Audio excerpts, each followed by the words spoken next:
Well, welcome back.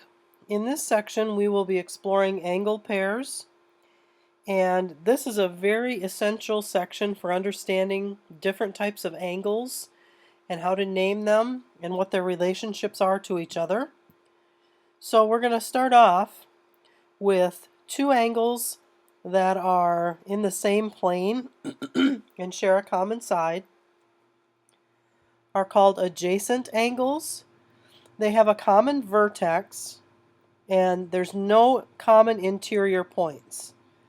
Okay, so there's not an angle inside of an angle. So angles 1 and 2 are called adjacent angles, and 3 and 4 are adjacent angles. You can remember adjacent angles because they're next to each other and they don't share interior points. The next two are called vertical angles, and vertical angles occur whenever you have two lines that cross, and they form like a letter V here, so that's one way to remember that. And their angles, their sides form opposite rays.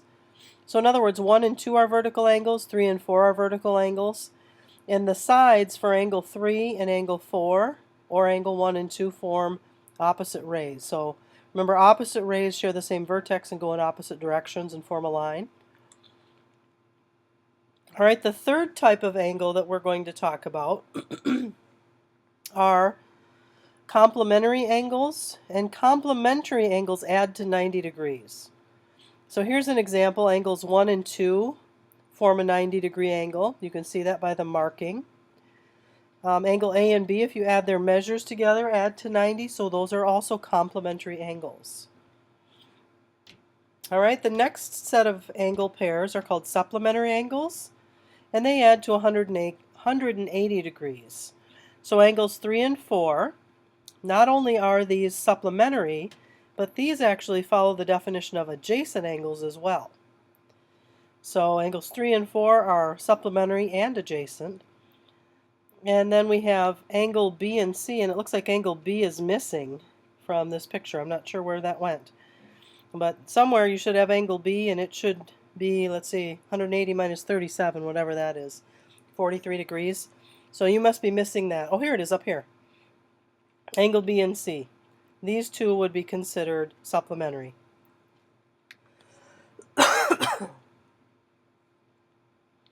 All right, problem number 1 says use the diagram, tell if the statement is true, and explain. Well, in this diagram off to the right is angle BFD, and CFD. Are they adjacent angles? So BFD and CFD, could those be adjacent angles? And the answer is no. They have a common side and a common vertex, but they also have common interior points. And the rule or the definition of adjacent angles said they can't have common interior points. How about angle AFB and EFD? AFB and EFD. Are those vertical angles? AFB and EFD. Do their sides form straight lines? The answer again is no. We do have some opposite rays, but FE and FB are not. Okay? Those do not form opposite rays. So those are not vertical angles. How about this one? Angle AFE, and BFC. Are they complementary? Well, if they're complementary, then they add to 90. Do those two angles add to 90 degrees? And they do. So those two, yes, are complementary angles. Here's a couple for you to try. Pause the video and see what you come up with for the answers.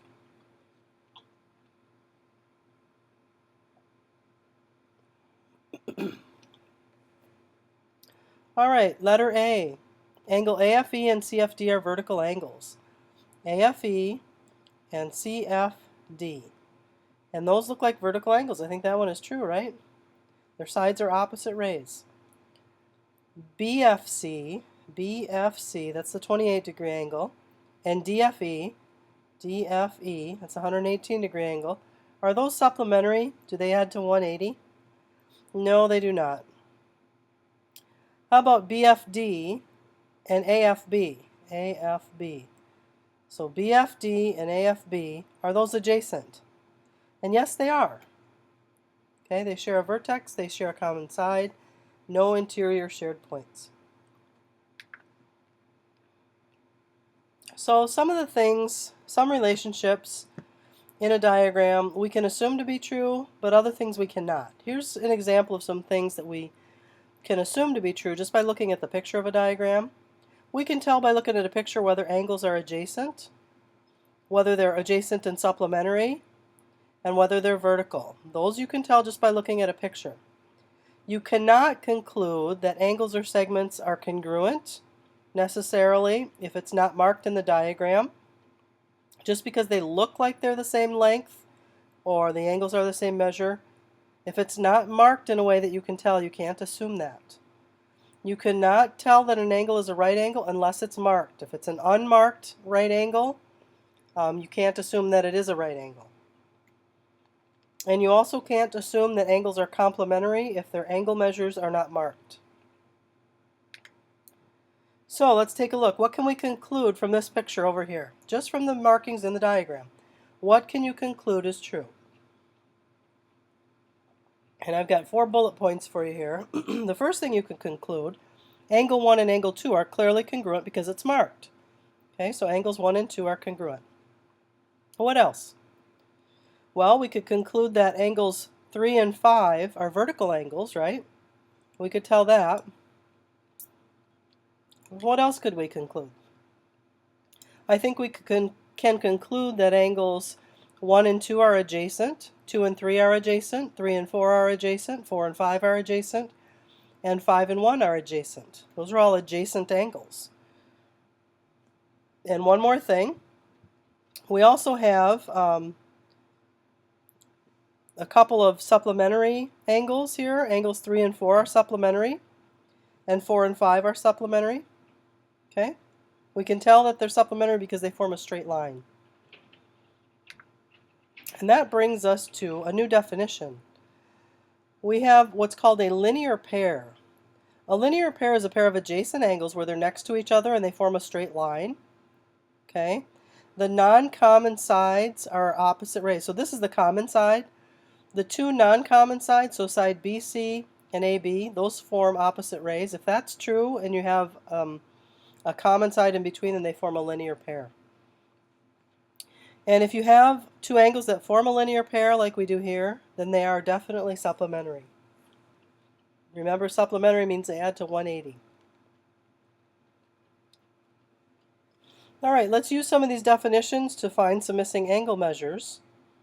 We're being told that angle KPL and JPL are a linear pair, so that means they add to 180. And we have some algebraic expressions for angle KPL and angle JPL. We want to know what are the measures of angle KPL and JPL. What are their angle measures? Well, we know they add to 180, so we can go ahead and substitute in the algebraic expressions and find out what x is equal to. So if we go ahead and solve for x, okay, so angle KPL in red is 2x plus 24, JPL is 4x plus 36, and if we go ahead and add our like terms, we get 6x plus 60 is equal to 180, and x is equal to 20. Well, how does that help us? Well, now we can plug that back into the expressions and find out each angle measure. So we find that KPL is 64 degrees and JPL is 116 degrees. And if you add those together, you get 180 degrees. Here's one for you to try. Pause the video. I'll give you the answers when you come back.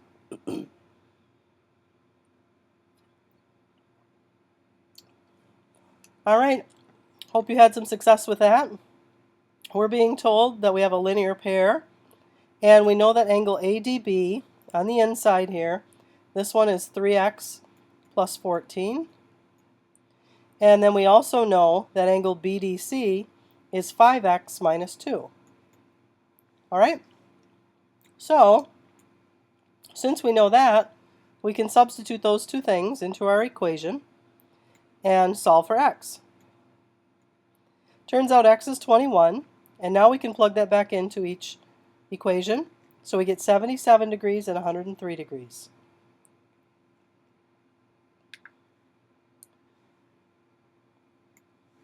An angle bisector.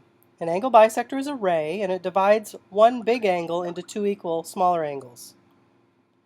So let's go ahead and use an angle bisector definition to find some angle measures. Here we know that ray AC bisects angle DAB. So we know that DAC is 58 degrees, that's given.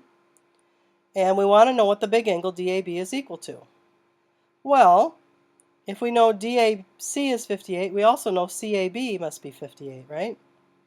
So angle DAB has to be double that. So angle DAB is going to be the sum of the measures of the other two. So it's 116 degrees, so the correct answer is D, 116. Here is your lesson quiz for you to work on. Bring your answers to class. We'll see you next time.